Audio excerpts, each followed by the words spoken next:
Mythologie chinoise.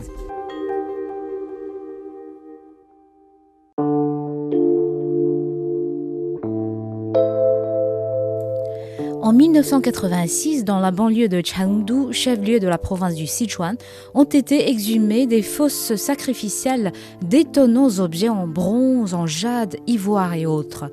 Parmi ces reliques, 8 arbres en bronze, dont un a été restauré et presque remis en état. Mesurant 396 cm, c'est à l'heure actuelle la plus grande relique en bronze découverte dans le monde. Elle représente un arbre ayant 9 branches, un oiseau se dressant sur chacune des branches. La fonction de cet objet d'une beauté époustouflante ne pouvait être purement décorative. Les chercheurs sont unanimes pour penser que l'arbre servait à rallier le monde des divinités et des esprits.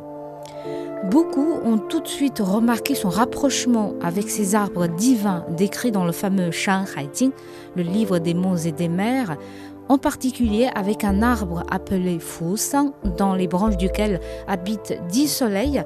Lorsque l'un d'entre eux part patrouiller dans le ciel, les 9 autres restent se reposer sur l'arbre.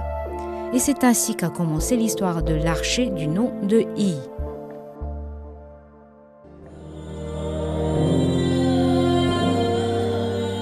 Jadis, il y avait dans le monde 10 soleils.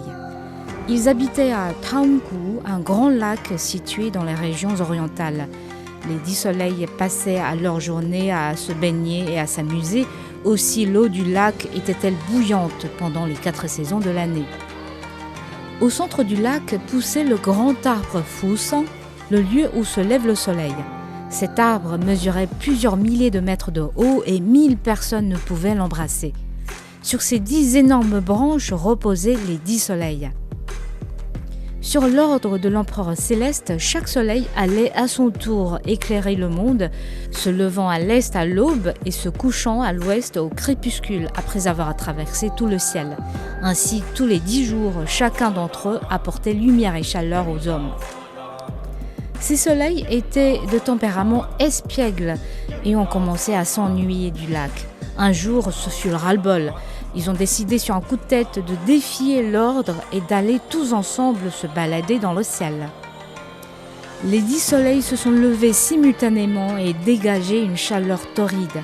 Tous les cours d'eau furent asséchés, les champs brûlés, les arbres et les céréales se desséchèrent et les hommes durent se réfugier dans des grottes, n'osant plus en sortir. L'empereur Yao, qui régnait à cette époque sur terre, a fait appeler Yi le meilleur archer du pays.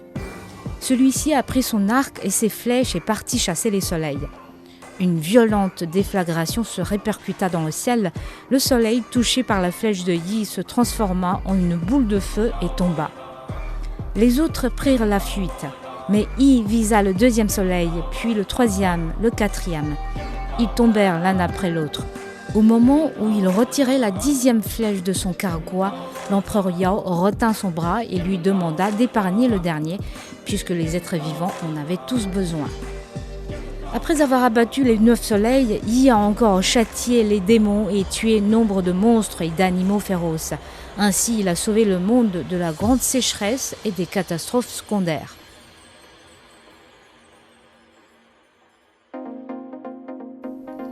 La légende de Yi reste aujourd'hui très populaire en Chine.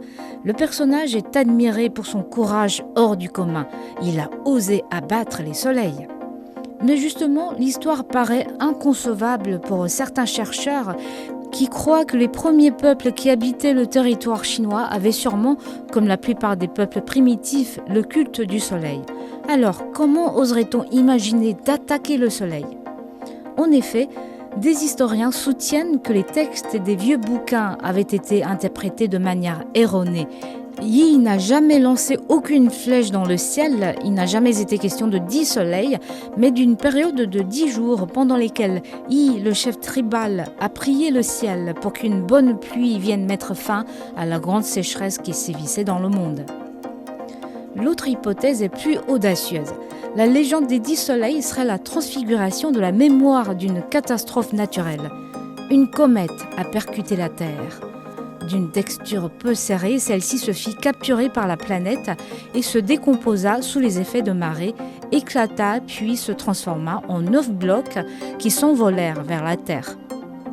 Rentrés dans la couche atmosphérique de notre planète, les 9 blocs astraux prirent feu à cause de la friction et illuminèrent le ciel comme des soleils avant de s'abattre contre le sol. D'où le récit du Shanghai Jing. Yi a abattu avec ses flèches 9 soleils, ceux-ci sont tombés par terre faisant des brûlures dans le sol. Imaginez que nos pauvres ancêtres, ne comprenant rien à ces 9 soleils sur le point de s'écraser sur leur tête, auraient pu naturellement essayer de se défendre en envoyant des flèches, du poids, des morceaux de rocher ou n'importe quoi dans le ciel pour stopper ces astres terrifiants. L'hypothèse de l'écrasement d'une comète a été soutenue par un chercheur de la NASA, un Chinois du nom de Zhao Feng. Et ce n'est peut-être pas une simple coïncidence. Dans la mythologie grecque, l'histoire de Phaéton semble également suggérer une catastrophe astronomique. Ce fils du dieu du soleil, Hélios, a emprunté le char solaire de son père. Il en perdit le contrôle et embrasa le ciel et la terre. Zeus le foudroya. Mais l'histoire de Yi l'archer n'est pas terminée. Il va croiser l'un des personnages féminins les plus connus de la mythologie chinoise, la déesse de la lune. L'histoire de Chang'e à découvrir dans notre prochain épisode.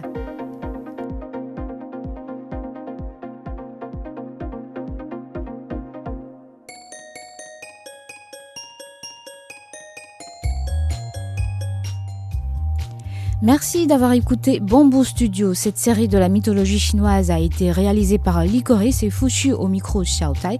Si notre émission vous a plu, vous pouvez vous abonner à notre podcast. Je vous dis au revoir et à la prochaine fois pour un autre épisode de la mythologie chinoise.